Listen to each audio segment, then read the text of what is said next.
जय सिया राम। संकट कटे मिटे सब पीड़ा, जो सुमिरे हनुमत बलबीरा। जो भी हनुमान जी का सुमिरन करता है उसके जीवन से संकटों का अंत हो जाता है। क्योंकि जीवन है, बहुत सारी परेशानियां, बहुत तरह की बातें होती हैं। आप में से बहुत सारे भक्तों की जिज्ञासाएं समय समय पे ये भी रहती हैं कि आज के समय में, जबकि काफ़ी प्रतिस्पर्धी युग है, गृह क्लेश से भी लोग काफ़ी परेशान हैं। घर में ही इतनी उथल पुथल मची रहती है कि भक्ति और साधना तो दूर की बात हो जाती है, जीवन ही उथल पुथल भरा होता है। तो ये सब कैसे दूर हो, ये सब बताने के लिए आज ज्योतिषाचार्य tarot card reader Harleen Kaur ji आपके सामने उपस्थित है। स्वागत है आपका। जय सिया राम। ये बहुत ही आपने सामयिक विषय को उठाया है, चूँकि जो हम देखते हैं, कमेंट्स देखते हैं, जो बातचीत होती है, आप तो लगातार लोगों से मिलती ही रहती हैं। मुझे तो लगता है कि 60-70% जो समस्याएं हैं इसी से संबंधित हैं। गृह क्लेश से लोग परेशान हैं। गृह क्लेश से लोग परेशान हैं और इसका कारण हम सबको पता भी है। इसका कारण है आपसी मतभेद, डिफरेंस ऑफ ओपिनियन। एक कुछ और कह रहा है, दूसरा कुछ और कह रहा है। ज़्यादातर तो ये गृह क्लेश के कारण बनते हैं। हमारा बच्चा चाहता ही है, हम ये चाहते हैं। हमारी बीवी चाहती ही है, ऐसे करती है, हम लेकिन ये चाहते हैं। तो एक की बात दूसरा समझ नहीं पा रहा। ठीक है, तो सबसे पहले तो हमें गुरु एक बनाने की जरूरत है, जो हमें गाइड करे, जो हनुमान जी हैं। एक जना जा रहा है गुरुद्वारे, एक जना जा रहा है राम जी के दरबार, एक जना जा रहा है हनुमान जी के दरबार। तो कोशिश ये करे कि गुरु जो है जाए सब जगह पे, कोई वो नहीं है, सब जगह जो है वो इक्वल है। लेकिन गुरु का एक होना, इष्ट देव का एक होना, वो बहुत ज़रूरी है। जिसके साथ आप बहुत ज़्यादा कनेक्टेड फील करते हैं, हनुमान जी के साथ आप कनेक्टेड फील करते हैं, तो वो गुरु हैं आप सबके पूरे परिवार। लेकिन पति का इष्ट और पत्नी का इष्ट अलग अलग हो सकता है। जी, हो सकता है। तो ये जब होता है ना, तो आपसी डिफरेंसेस बहुत ज़्यादा बढ़ने शुरू हो जाते हैं। वो कहेगा कि मुझे तो आज माता के दरबार जाना, और बीवी कहेगी कि नहीं, आज तो हमें जाना है कहीं और। तो ये जो छोटी छोटी चीज़ें, हो सकता है रिलीजियस पॉइंट ऑफ व्यू से वो ना लड़ें, लेकिन ये बहुत मैटर करता है। मतलब ये सुमति नहीं रहती। और वैसे ही गोस्वामी जी ने लिखा भी है कि जहाँ सुमति तहाँ संपत्ति नाना, जहाँ कुमति तहाँ विपत्ति निधाना। जहाँ सुमति है वहाँ हर प्रकार की संपत्ति है, सुख है, वैभव है, सब है। जी बिल्कुल। तो आपने पहले देखा भी होगा, पहले के ज़मानों में जो राजा महाराजा होते थे, उनका कुल गुरु एक ही होते थे। पूरे परिवार को वो चलाते थे, एक ही मति से सब लोग चलते थे। अभी क्या है कि सबके अपने अलग अलग थॉट्स हैं, बच्चे कुछ और कहते हैं। आजकल के बच्चे तो कुछ भी नहीं करना चाहते। तो क्या इसका कोई उपचार नहीं है? क्या कोई सॉल्यूशन नहीं है कि हम सब एक हो जाएं?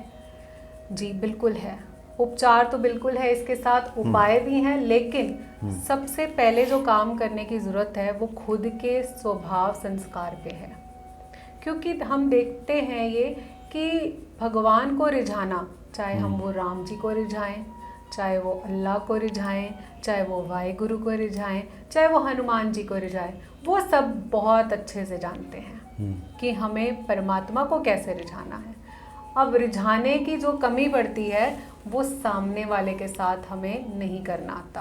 तो ये ही मुश्किलात हैं, तो ये ही स्वभाव संस्कार में चेंज है। जैसे कि अभी आपने पूछा कि इष्ट देव तो अलग अलग हो सकते हैं। जी बिल्कुल हो सकते हैं।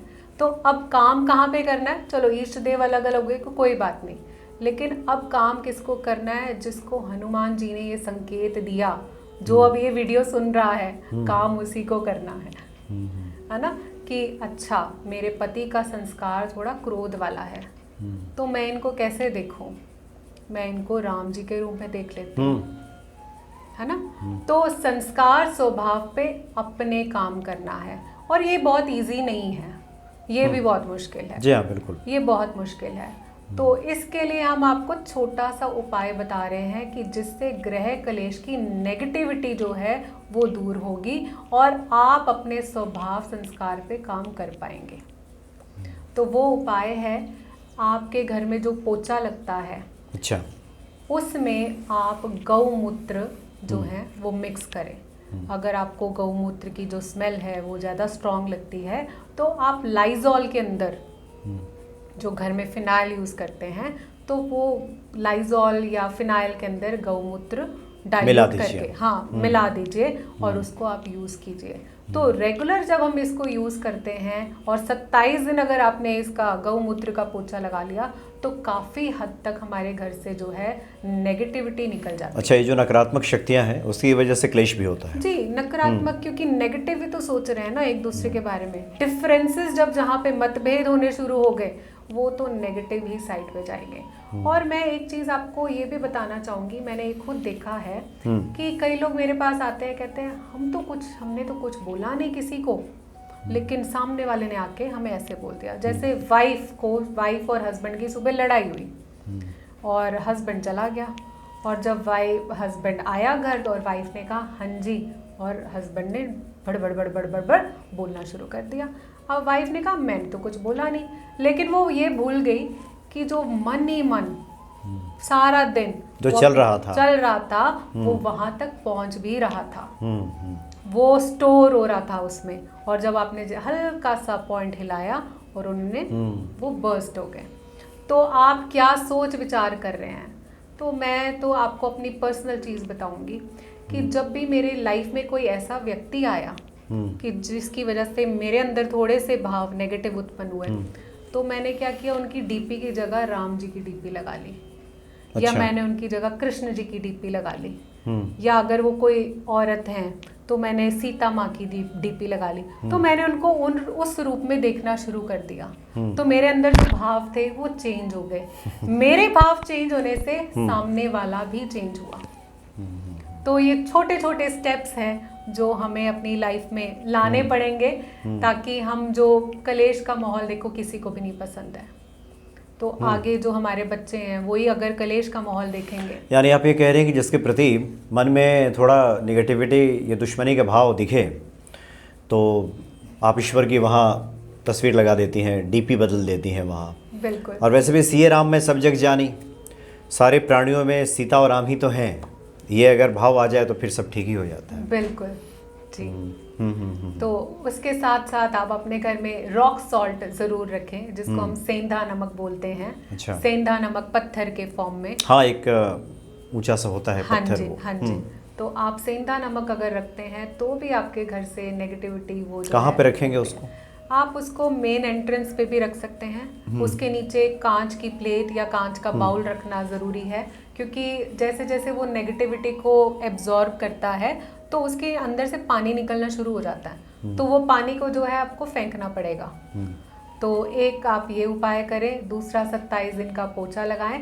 और अपने मन के भाव को चेंज करने के लिए आपको जो देवी देवता हैं उनकी हेल्प लेनी पड़ेगी। उनकी डीपीज, आजकल सब कुछ मिल जाता है, आपके मोबाइल पे ही सब कुछ है। तो आप जिसके प्रति कुछ भी भाव है, थोड़ा सा भी नेगेटिव है, तो आप अपने भाव को चेंज करें, उनका स्वभाव ऑटोमेटिकली चेंज हो जाएगा। अच्छा, तो ये जो आजकल के जो सब उपकरण हैं जिनका हम इस्तेमाल करते हैं, उसी में सब आप तस्वीरें कुछ डाल दीजिए। बिल्कुल।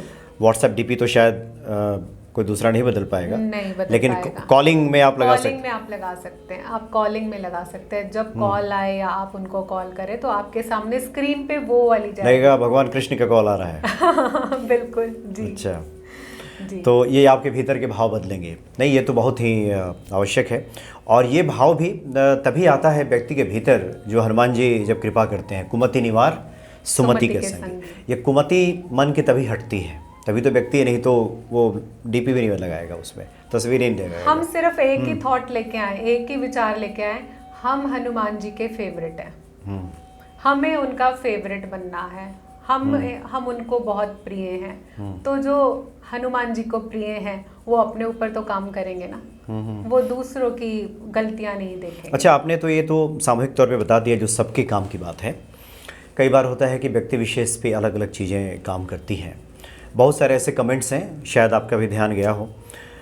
बहुत सारी महिलाएं लिखती हैं पति से अनबन रहती है, खर्चा नहीं देते, पैसा नहीं देते, दारू पी लेते हैं, ऐसी वैसी बातें, बहुत सारी बातें लिखी हुई आती हैं। तो क्या ये अलग अलग लोगों का अलग अलग उसमें आप उपाय बताती होंगी या फिर वो तो एक करें? वो तो अलग अलग होता है, उसका प्लैनेट्स भी देखते हैं हम कि कौन से प्लैनेट एक्टिवेट हैं जो इतना ज़्यादा उनको प्रॉब्लम दे रहे हैं, ट्रबल दे रहे हैं। तो हर एक के प्लैनेट, हर एक की कुंडली अलग है, हर एक का टाइम ऑफ बर्थ अलग है, तो उनको उन्हीं के हिसाब से सजेशन दिया जाता है। लेकिन सजेशन के साथ साथ जो परहेज है वो ये है कि आपको नेगेटिव, आपको जो दिख रहा है नेगेटिव, आप वो ना देखें। आप जो चाहते हैं वो देखना शुरू करें, तो आपको जो है वो चेंजेस जल्दी नज़र आएंगे। फिर आपके उपाय भी कारागार होंगे, उपाय भी लगेंगे आपको। अगर आपके मन में चल रहा है कि मैं हनुमान जी का ये पाठ कर रहा हूँ, पता नहीं मुझे फल मिलेगा नहीं मिलेगा, तो अगर वो डबल चलेगा तो फिर वो कैसे फल मिलेगा। यानी ब्लेम गेम बंद हाँ करें, जी, बिल्कुल। दोषारोपण बंद करें, जी, नहीं तो सामने वाला ही दोषी है और हम तो पाक साफ हैं। बिल्कुल। ये भाव ना रहे। ये पुराने अकाउंट्स भी तो हम कैरी कर रहे हैं ना, अगर सामने वाला हमें कुछ दे रहा है तो गृह क्लेश से जो लोग भी परेशान हैं, या फिर उन्हें लगता है कि कार्य क्षेत्र में दुश्मनों की संख्या बढ़ रही है, चाहने वाले लोग कम हैं, झगड़ने वाले ज़्यादा हैं, तो उनके प्रति अपने भाव आप बदल दीजिए। बिल्कुल। और वो आप ये भाव लाएं कि वो आपको चाहते हैं, जी, आपको पसंद करते हैं। बिल्कुल। और इसके पहले कार्यक्रम में जो आपने कहा था कि एक चिट्ठी लिखी है हनुमान जी को, जी, क्या चिट्ठी में अभी लिख करके तकिया के नीचे रख सकते हैं क्या? बिल्कुल रख सकते हैं। हम चिट्ठी में ये लिख सकते हैं कि हमें इस पर्सन के प्रति बहुत प्रेम है, उत्पन्न हो रहा है। आपने नेगेटिव तो लिखना नहीं कि वो हमसे दुश्मनी करता है, आपने ये लिखना है कि मेरा जो भाव है वो प्रेम का उत्पन्न हो रहा है। तो सामने वाले से भी हनुमान जी उसको डंडा लगा के प्रेम करवाएंगे। जी हाँ, जी हाँ। तो ये छोटे छोटे उपाय हैं, और हनुमान जी की शरण में आप जाइए, आराधना कीजिए उनकी, उनसे प्रार्थना कीजिए, धीरे धीरे सब ठीक करने लगेंगे। पहले तो नेगेटिविटी दूर भागेगी तो सब कुछ ठीक होने लगेगा। और जैसा कि हरली जी ने बताया, पोछा जरूर लगवाइए, 27 दिन कम से कम करके देखिए, गौमूत्र का पोछा। और दूसरा आपने बताया कि रॉक सॉल्ट रखिए अपने घर में, इससे भी नेगेटिविटी दूर होगी। और भी बहुत सारे उपाय हैं, आप लोग जानते भी हैं, लोबान घुमाइए, कपूर का धुआं दिखाइए, नेगेटिविटी भगाइए और भीतर की नेगेटिविटी को भी भगाइए, बिल्कुल, तो सब अच्छा रहेगा। जी जी, चलिए, बहुत बहुत धन्यवाद आपका। जय सिया राम।